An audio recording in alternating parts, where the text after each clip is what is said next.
എല്ലാവർക്കും ശിങ്കാൻമിയുടെ പുതിയ വീഡിയോയിലേക്ക് സ്വാഗതം. അപ്പോൾ ദേ ഇന്ന് നമ്മളുണ്ടല്ലോ നല്ലൊരു പിടിയും അതിൻ്റെ കൂടെ കഴിക്കാൻ പറ്റിയിട്ടുള്ള അടിപൊളി ടേസ്റ്റ് ആയിട്ടുള്ള ഒരു കോഴിക്കറിയാണ് കേട്ടോ. അപ്പോൾ ക്രിസ്മസ് ഒക്കെ അടുത്തുകൊണ്ടിരിക്കുകയാണ്.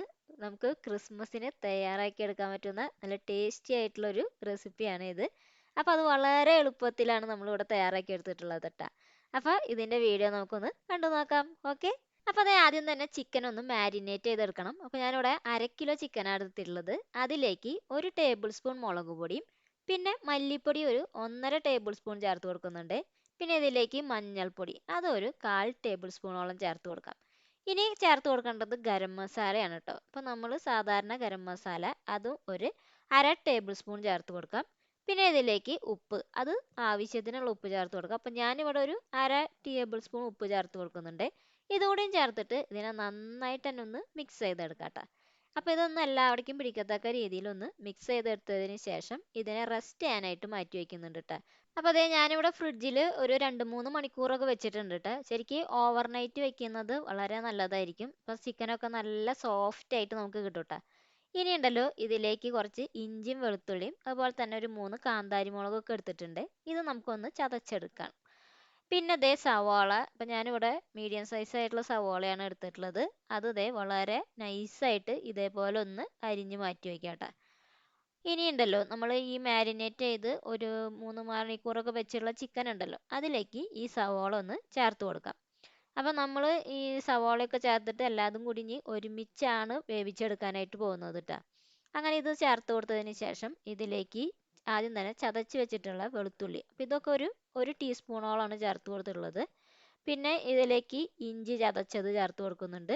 അതുപോലെ തന്നെ കാന്താരി മുളകും പിന്നെ ഇതിലേക്ക് കുറച്ച് കറിവേപ്പിലയും ഇതൊക്കെ ചേർത്തിട്ട് നന്നായിട്ട് തന്നെ ഒന്ന് മിക്സ് ചെയ്തെടുക്കാം കേട്ടോ. അപ്പോൾ ഈ സവോള ഇഞ്ചിയും പച്ചമുളകും എല്ലാ ഇൻഗ്രീഡിയൻസും ഈ ചിക്കനിലേക്ക് വീണ്ടും പിടിക്കത്തക്ക രീതിയിൽ നന്നായിട്ടൊന്ന് മിക്സ് ചെയ്തെടുത്തിട്ട് ഇതിനെ നമ്മൾ വീണ്ടും ഒരു അരമണിക്കൂർ ഒന്ന് റെസ്റ്റ് ചെയ്യാനായിട്ട് മാറ്റി വയ്ക്കുന്നുണ്ട് കേട്ടോ. അങ്ങനെ ദേ അരമണിക്കൂറൊക്കെ കഴിഞ്ഞിട്ടുണ്ട്. ഇനി നമുക്ക് ഈ ചിക്കൻ ഒന്ന് വേവിച്ചെടുക്കാം. അപ്പോൾ ഒരു ഉള്ളിയിലേക്ക് ആദ്യം തന്നെ വെളിച്ചെണ്ണ ചേർത്ത് കൊടുക്കാം. അപ്പോൾ ഇവിടെ ഞാനൊരു 2 ടീസ്പൂണോളം വെളിച്ചെണ്ണയാണ് കേട്ടോ ഇതിലേക്ക് ചേർത്ത് കൊടുത്തിട്ടുള്ളത്. അങ്ങനെ ആ വെളിച്ചെണ്ണ ചേർത്തതിന് ശേഷം ഈ ചിക്കനൊക്കെ ഉണ്ടല്ലോ നമ്മൾ മാരിനേറ്റ് ചെയ്ത് വെച്ചിട്ടുള്ളത് എല്ലാതും ഇതിലേക്ക് ഒന്ന് ഇട്ട് കൊടുക്കാം. എന്നിട്ട് ഇതിനെ നന്നായിട്ട് തന്നെ ഒന്ന് മിക്സ് ചെയ്തെടുക്കാം. അങ്ങനെ മിക്സ് ചെയ്തെടുത്തതിന് ശേഷം ഇത് നമുക്കൊന്ന് അടച്ചു വെച്ചിട്ട് ഒരു മീഡിയം ഫ്ലെയിമിലിട്ടിട്ടാണ് കേട്ടോ വേവിച്ചെടുക്കേണ്ടത്. അങ്ങനെ ദേ ചിക്കനൊക്കെ നല്ല രീതിയിൽ തന്നെ വെന്ത് വന്നിട്ടുണ്ട്. പിന്നെ ഇതിൽ മാത്രമല്ല അതിൽ നമ്മൾ തീരെ വെള്ളമൊന്നും ചേർത്തിട്ടുണ്ടായിട്ടില്ല. അതിൽ വെള്ളം അത്യാവശ്യത്തിനുണ്ട്. പിന്നെ ഇതിലേക്ക് ഇതേ ഒരു തക്കാളി ഒന്ന് ഇതേപോലെ വളരെ നൈസായിട്ട് അരിഞ്ഞത് ഒന്ന് ചേർത്ത് കൊടുക്കുന്നുണ്ട്. പിന്നെ ഞാൻ ഉപ്പ് നോക്കിയപ്പോൾ കുറച്ച് ഉപ്പിൻ്റെ കുറവുണ്ട്. അപ്പോൾ അതുകൊണ്ട് ഇത്തിരി ഉപ്പും കൂടി ഇതിലേക്ക് ഒന്ന് ചേർത്ത് കൊടുത്തിട്ട് ഇതിനല്ലാതെ നന്നായിട്ട് തന്നെ വീണ്ടും ഒന്ന് മിക്സ് ചെയ്തെടുക്കാം. അപ്പോൾ തീരെ നമ്മൾ വെള്ളം ചേർക്കാണ്ടാണ് ഇതൊന്ന് വേവിച്ചെടുക്കുന്നത് കേട്ടോ. അങ്ങനെ ഇതിനെ വീണ്ടും നമുക്കൊന്ന് അടച്ചു വെച്ചിട്ട് നന്നായിട്ട് തന്നെ ഒന്ന് വേവിച്ചെടുക്കാം. അപ്പോൾ ഇടയ്ക്ക് നമ്മളൊന്ന് തുറന്നിട്ട് ഒന്ന് ഇളക്കി കൊടുക്കുക. അത് മാത്രം ചെയ്താൽ മതി. ഇത്രയേ ഉള്ളൂ കേട്ടോ. ഇനി ഇതൊന്ന് നന്നായിട്ട് തന്നെ ഒന്ന് വെന്ത് റെഡിയായി വരട്ടെ. അങ്ങനെ ദേ നമ്മൾ ചിക്കനൊക്കെ നോക്കി നന്നായിട്ട് തന്നെ വെന്ത് കറക്റ്റ് പാകമായി വന്നിട്ടുണ്ട്. ആ തക്കാളിയൊക്കെ അതിൽ തന്നെ നന്നായിട്ട് ഉടഞ്ഞു വന്നിട്ടുണ്ട് കേട്ടോ. ഇനിയാണ് ഇതിലേക്ക് നമുക്ക് നല്ല കട്ടിയുള്ള തേങ്ങാപ്പാൽ ഞാനിവിടെ ഒരു 1/2 കപ്പ് ഒന്ന് ചേർത്ത് കൊടുക്കുന്നുണ്ട് കേട്ടോ. അങ്ങനെ ഈ തേങ്ങാപ്പാലും കൂടി ചേർത്ത് ജസ്റ്റ് ഒന്ന് മിക്സ് ചെയ്ത് അതൊന്ന് ജസ്റ്റ് ഒരു ചെറുതായിട്ടൊന്ന് തിള വന്നു കഴിഞ്ഞാൽ നമുക്ക് ഫ്ലെയിം ഓഫ് ചെയ്യാം. അതിന് ശേഷം ഇതിലേക്ക് ഉണ്ടല്ലോ കുറച്ച് ഗരം മസാല ഒന്ന് ഇട്ട് കൊടുക്കുന്നുണ്ട് കേട്ടോ. അപ്പോൾ അതേ ഇത്രയും ഗരം മസാല ഒരു 1/4 ടേബിൾ സ്പൂണോളം ചേർത്ത് കൊടുത്താൽ മതി. അതുകൂടി ചേർത്തിട്ട് നന്നായിട്ട് തന്നെ വീണ്ടും ഒന്ന് മിക്സ് ചെയ്തെടുക്കാം. അപ്പോൾ നമ്മളിപ്പോൾ ഫ്ലെയിമൊക്കെ ഓഫ് ചെയ്തിട്ടുണ്ട്. ഇനി ഒന്ന് മിക്സ് ചെയ്തതിന് ശേഷം നമുക്ക് ഇതിനെ വീണ്ടും ഒന്ന് അടച്ച് മാറ്റി വയ്ക്കാം. ഇനി നമുക്ക് പിടി തയ്യാറാക്കി എടുക്കാനായിട്ടേ ഒരു മിക്സിയുടെ ജാറിലേക്ക് ഒരു 1/4 കപ്പ് തേങ്ങ ചിരകിയത് ചേർത്ത് കൊടുക്കാം. അതുപോലെ തന്നെ അതേ ഒരു 5-6 ചെറുള്ളി ഇതിലേക്കൊന്ന് ഇട്ട് കൊടുക്കുന്നുണ്ട് കേട്ടോ. പിന്നെ കുറച്ച് ജീരകം ഒരു 1/2 ടീസ്പൂൺ ജീരകം ഇതിലേക്ക് ഇട്ട് കൊടുക്കാം. എന്നിട്ട് ഇതിനെ ജസ്റ്റ് ഒന്ന് അടിച്ചെടുക്കാം.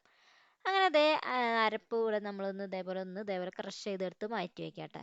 ഇനി ഉണ്ടല്ലോ മിക്സിയുടെ ജാറിലേക്ക് തന്നെ ഒരു 1.5 കപ്പ് തേങ്ങ ചിരകിയത് ചേർത്ത് കൊടുക്കുന്നുണ്ട് കേട്ടോ. എന്നിട്ട് ഇതിലേക്ക് ഒരു 1/4 കപ്പ് വെള്ളം കൂടിയും ചേർത്തിട്ട് നന്നായിട്ട് തന്നെ ഒന്ന് അടിച്ചെടുക്കാം. എന്നിട്ട് നമുക്കുണ്ടല്ലോ നല്ല കട്ടിയുള്ള തേങ്ങാപ്പാലൊന്ന് തയ്യാറാക്കി എടുക്കണം കേട്ടോ. ഇതേ ഈ ഒരു പാത്രത്തിലെ ഒരു 2.5 കപ്പ് വെള്ളം നമ്മൾ തിളപ്പിക്കാനായിട്ട് വെച്ചിട്ടുണ്ട് കേട്ടോ. അതിലേക്ക് നേരത്തെ നമ്മൾ മിക്സിയിൽ അടിച്ചെടുത്തിട്ടുള്ള നാളികേരം അതുപോലെ തന്നെ ഉള്ളിയൊക്കെയുള്ള അതുണ്ടല്ലോ അത് ഇതിലേക്ക് ഒന്ന് ചേർത്ത് കൊടുക്കാം. എന്നിട്ട് ഇതിനെ നന്നായിട്ട് തന്നെ ഒന്ന് തിളപ്പിച്ചെടുക്കാം കേട്ടോ. അപ്പോൾ ഇത് നല്ല രീതിയിൽ തന്നെ തിളച്ച് ഇതേപോലെ ഒന്ന് വരും. അപ്പോൾ നമുക്ക് ഇതിൽ നിന്ന് ഫ്ലെയിം ഓഫ് ചെയ്തിട്ട് മാറ്റി വയ്ക്കാം. ഇനി ഈ ഒരു പാത്രത്തിലേക്ക് നമുക്കുണ്ടല്ലോ അരിപ്പൊടി ചേർത്ത് കൊടുക്കാം. അപ്പോൾ ഞാനിവിടെ സാധാരണ അരിപ്പൊടിയാണ് എടുത്തിട്ടുള്ളത്. അത് 1 കപ്പാണ് കേട്ടോ ചേർത്ത് കൊടുത്തിട്ടുള്ളത്. ഈ അരിപ്പൊടി ചേർത്തതിന് ശേഷം ഇതിലേക്ക് നമുക്കുണ്ടല്ലോ നമ്മൾ നേരത്തെ തിളപ്പിച്ച് വെച്ചിട്ടുള്ള ആ വെള്ളം ഉണ്ടല്ലോ അതൊന്ന് ഇതിലേക്ക് ഒഴിച്ചു കൊടുക്കാം. അപ്പോൾ ഞാനിപ്പോൾ ആദ്യം 1 കപ്പ് ഇതിലേക്കൊന്ന് ചേർത്ത് കൊടുത്തിട്ട് ജസ്റ്റ് ഒന്ന് മിക്സ് ചെയ്തെടുക്കുകയാണ് ചെയ്യുന്നത്. പിന്നെ നമ്മൾ ഇതിലേക്ക് വീണ്ടും ഒരു 1/4 കപ്പും കൂടി ചേർത്ത് കൊടുക്കുന്നുണ്ട്. അപ്പോൾ അങ്ങനെ 1/4 കപ്പ് വെള്ളമാണ് കേട്ടോ ഇതിലേക്ക് ചേർത്ത് കൊടുത്തിട്ടുള്ളത്. അതൊന്ന് ചേർത്ത് കൊടുത്തിട്ട് അതിനെ നന്നായിട്ട് തന്നെ ഒന്ന് മിക്സ് ചെയ്തെടുക്കാം കേട്ടോ. അപ്പോൾ എല്ലാ ഭാഗത്തേക്കും പിടിക്കത്തക്ക രീതിയിലൊന്ന് മിക്സ് ചെയ്തെടുത്തതിന് ശേഷം നമുക്കിത് ഇതിനെ ഇതേപോലെ ഒന്ന് ആക്കിയിട്ട് ഒന്ന് അടച്ചു വെക്കാം കേട്ടോ. അപ്പോൾ ഒരു 5 മിനിറ്റ് നമുക്കിതൊന്ന് അടച്ചു വെക്കാം. അതിന് ശേഷമാണ് നമ്മൾ വീണ്ടും ഇതിനെ കുഴച്ചെടുക്കേണ്ടത്. അങ്ങനെ ഇതൊക്കെ നന്നായിട്ട് തന്നെ റെഡിയായി വന്നിട്ടുണ്ട്. ഇനി നമുക്ക് ഇതിനെ നന്നായിട്ട് കൈവച്ചൊന്ന് നല്ല രീതിയിലൊന്ന് കുഴച്ച് എടുക്കാം. അങ്ങനെ കുഴച്ച് ഇതേപോലെ ആയിക്കഴിഞ്ഞാൽ ഇതിനെ നമുക്ക് ചെറിയ ബോളുകളായിട്ടിട്ട് ഇങ്ങനെ ഒന്ന് ഉരുട്ടിയെടുക്കാം കേട്ടോ. അപ്പോൾ ഓരോന്നും നമ്മൾക്ക് ഇവിടെ ഉരുട്ടിയെടുക്കാം. അപ്പോൾ ഈ ഒരു സൈസിലാണ് നമ്മൾ ഉരുട്ടിയെടുത്തിട്ടുള്ളത്. അതേപോലെ എല്ലാതും ഞാനിവിടെ ഉരുട്ടിയെടുത്ത് മാറ്റി വെച്ചിട്ടുണ്ട് കേട്ടോ. അങ്ങനെ നമ്മൾ ഈ പാത്രത്തിലേക്ക് ഇനി ബാക്കിയുള്ള വെള്ളം കൂടി ഒന്ന് ഒഴിച്ചു കൊടുക്കുകയാണ് കേട്ടോ. അങ്ങനെ അത് ഒഴിച്ചു കൊടുത്തതിന് ശേഷം അതിനെ നമുക്ക് നന്നായിട്ട് തന്നെ ഒന്ന് തിളപ്പിച്ചെടുക്കണം. അങ്ങനെ ഇത് നല്ല രീതിയിൽ ഒന്ന് തിളച്ച് റെഡിയായി വരുമ്പോൾ ഇതിലേക്ക് നമ്മൾ ഉരുട്ടി വെച്ചിട്ടുള്ള ഓരോരോ ഉണ്ടകൾ ഇങ്ങനെ ഇട്ട് കൊടുക്കാം കേട്ടോ. അങ്ങനെ അത് ഇട്ട് കൊടുത്തിട്ടുണ്ടല്ലോ അതിനെ നമുക്കൊന്ന് അടച്ചു വെച്ചിട്ടൊന്ന് വേവിച്ചെടുക്കാം.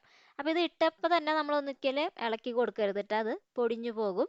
അപ്പോൾ അതുകൊണ്ട് കുറച്ചൊന്ന് തിളച്ച് അതൊന്ന് റെഡിയായി വരുമ്പോൾ മാത്രം ഇതിനെ പോലെ നമുക്കൊന്ന് ഇളക്കി അതിനൊന്നും കൂടി ഒന്ന് വേവിച്ചെടുക്കാം. അങ്ങനെ ഇത് നന്നായിട്ട് തന്നെ വെന്ത് റെഡിയായി വരുന്ന ഇതിൻ്റെ വെള്ളമൊക്കെ ഇതിലുള്ളത് നന്നായിട്ട് വറ്റി വരും. അങ്ങനെ ഇതേപോലെ ആവുന്ന സമയത്തുണ്ടല്ലോ നമുക്ക് ഒരു 2 ടീസ്പൂൺ ഈ അരിപ്പൊടി തന്നെ അതിലേക്ക് ഒന്ന് ഇട്ട് കൊടുത്തിട്ട് പിന്നെ ഇതിലേക്ക് കുറച്ച് വെള്ളം ഒരു 1/4 കപ്പോളം വെള്ളം കൂടിയും ചേർത്ത് ഒന്ന് മിക്സ് ചെയ്തിട്ട് ഈ ഒരു വേവിച്ച് വെച്ചതിലേക്ക് ചേർത്ത് കൊടുക്കാം. അതും കൂടി ചേർത്തിട്ട് ഇതിനെ നന്നായിട്ട് തന്നെ ഒന്ന് മിക്സ് ചെയ്തെടുക്കാം. അപ്പോൾ നോക്കിയാൽ ഇതൊക്കെ നല്ല രീതിയിൽ തന്നെ കുറുകി നല്ല കട്ടിയായിട്ട് വരും. ഇനി ഇത് കുറുകി വരുന്ന സമയത്ത് ഇതിലേക്ക് ഒരു 1/2 കപ്പ് കട്ടിയുള്ള തേങ്ങാപ്പാലും കൂടി ഒന്ന് ഒഴിച്ചു കൊടുത്തിട്ട് നന്നായിട്ട് തന്നെ ഒന്ന് മിക്സ് ചെയ്തെടുക്കാം. അങ്ങനെ ആ തേങ്ങാപ്പാലും അതിൽ കിടന്നിട്ട് ഒന്ന് ജസ്റ്റ് ഒന്ന് തിളച്ചൊന്ന് കുറുകി വരുമ്പോൾ നമുക്ക് ഇതിൻ്റെ ഫ്ലെയിമൊക്കെ ഓഫ് ചെയ്ത് കഴിഞ്ഞാൽ നമ്മുടെ പിടി ഇവിടെ റെഡിയായി. അപ്പോൾ ഇത്രയേ ഉള്ളൂ. വളരെ സിമ്പിളായിട്ട് തയ്യാറാക്കിയെടുക്കാൻ പറ്റുന്ന ഒരു പിടിയുടെയും അതുപോലെ തന്നെ കറിയുടെയും റെസിപ്പിയാണ്. അപ്പോൾ മസ്റ്റായിട്ടും എല്ലാവരും ട്രൈ ചെയ്ത് നോക്കണം. ഇനി ഞാൻ ഇതിനെ ഒരു പ്ലേറ്റിലേക്ക് ഒന്ന് മാറ്റി വയ്ക്കുകയാണ് കേട്ടോ. അപ്പോൾ നോക്കിയാൽ നമ്മുടെ പിടിയൊക്കെ ആ തേങ്ങാപ്പാലിലൊക്കെ കിടന്ന് നന്നായിട്ട് തന്നെ കുറുകി റെഡിയായി വന്നിട്ടുണ്ട്. പിന്നെ ഞാൻ ഇതിലേക്ക് കുറച്ച് ചിക്കൻ കറിയും കൂടി ഒന്ന് ചേർത്ത് കൊടുക്കുകയാണ്. അപ്പോൾ ഇതാണ് ഇന്നത്തെ നമ്മുടെ വീഡിയോ. വളരെ ടേസ്റ്റി ആയിട്ടുള്ള ഒരു റെസിപ്പിയാണ്. മാത്രമല്ല ക്രിസ്മസ് ഒക്കെ വരെയാണ്. ഈ ഒരു പിടിയും കോഴിക്കറിയും മസ്റ്റായിട്ട് എല്ലാവരും ഒന്ന് തയ്യാറാക്കി നോക്കണം. അത്രയും ടേസ്റ്റി ആയിട്ടുള്ള റെസിപ്പിയാണ്. അപ്പോൾ നമുക്ക് അടുത്തൊരു വീഡിയോ ആയിട്ട് വീണ്ടും കാണാം. Okay, by.